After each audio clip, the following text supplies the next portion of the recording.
guys, what did I eat during the পৌষ পার্বণ festival? বাঙালির 12 মাসে 13 পার্বণের মধ্যে এই পৌষ পার্বণ কিন্তু অন্যতম। তাই এই পৌষ পার্বণ স্পেশাল আমি নানা রকম পিঠে বানিয়েওছি এবং খেয়েওছি। অনেকদিন পর সেদিন গিয়েছিলাম আমার এক বান্ধবীর বাড়িতে। কাকিমা আমাদের জন্য সুন্দরভাবে পিঠে বানিয়েছিল আর খেতে এত সুস্বাদু হয়েছিল বলার মতো নয়। আমাদের উদ্দেশ্য ছিল মোমো খেতে যাব, কিন্তু কাকিমা এত সুস্বাদু পিঠে বানিয়েছিল যেটা দেখে আর লোভ সামলাতে পারলাম না। সবাই টুট পড়ার মতো অবস্থায় চলে এসেছিলাম। আমার কিন্তু পিঠে খুব প্রিয়, তবে মোমোর মতো নয়। তাই পিঠে খাবার পরও মোমো খেতে গিয়েছিলাম আমরা। আর তোমরাই বলো দেখে এই মোমোগুলোকে কেমন সিদ্ধ পিঠের মতো লাগছে না দেখে? এটা কিন্তু আসলে ননভেজ মোমো, তাই এটার আরেকটা নামও দেওয়া যেতে পারে, সেটা হচ্ছে চিকেন সিদ্ধ পিঠে।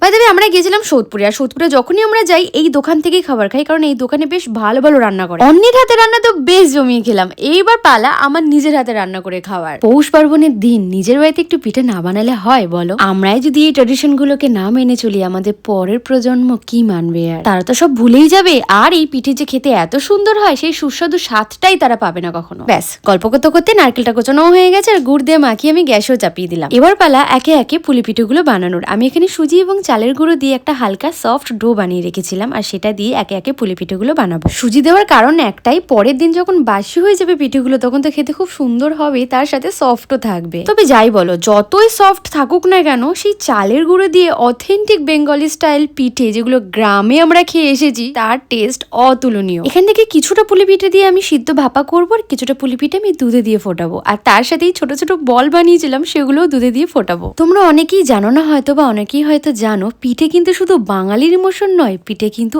আসামেও খুব ফেমাস একটা খাবার। আচ্ছা, এবার আমাকে জানাও তো, কারা কারা সিদ্ধ ভাপা পিঠে পছন্দ করো আর কারা কারা এরকম দুধ পুলি পছন্দ করো? আমার কিন্তু দুটোই প্রিয়, তবে ছোটবেলায় দুধ পুলিটা বেশি ভালো লাগতো, কিন্তু বড় হওয়ার সাথে সাথে টেস্টও চেঞ্জ হয়েছে। তাই এখন শুধু নলেন গুড় দিয়ে আমার সিদ্ধ ভাপা পিঠেই ভালো লাগে খেতে। আর এই পিঠে বানাতে কিন্তু বেশি সময়ও লাগে না, খুব কম সময়ে অনেকটা পরিমাণে পিঠে তুমি বানিয়ে নিতে পারবে। আমার তো পিঠে বানানো হয়ে গেছে, এবার খাবার পালা। এই ঠান্ডার মৌসুমে গরম গরম ধোয়া ওঠা পিঠে যখন মুখে দিচ্ছিলাম না, আহা স্বর্গ। আমি যতটা পরিমাণে পিঠে খেতে পছন্দ করি, অভি ততটা পরিমাণে পছন্দ না করলেও ও কিন্তু পিঠে যথেষ্ট ভালো খায়। তবে বানিয়ে দিতেই হবে, খেতেই হবে, এই বিষয়টা ওর মধ্যে নেই। ওকে বানিয়ে দিলে ও চুপচাপ খেয়ে নেবে, আর খেয়ে প্রশংসাও করে। তবে একটা জিনিস বানানোর খুব বায়না করে, সেটা হচ্ছে এই পাটিসাপটা। আগের বছরই আমি প্রথম আমার বাড়িতে পাটিসাপটা বানিয়েছিলাম, আর সেই টেস্টও এখনো ভুলতে পারিনি। তাই এবছরও পুলি পিঠে যতই বানি না কেন, পাটিসাপটাটা আমাকে মেনুতে রাখতেই হলো। আজকের ব্লগটা কেমন লাগলো জানিও, একটা লাইক এবং সাবস্ক্রাইব করে দিও। টাটা।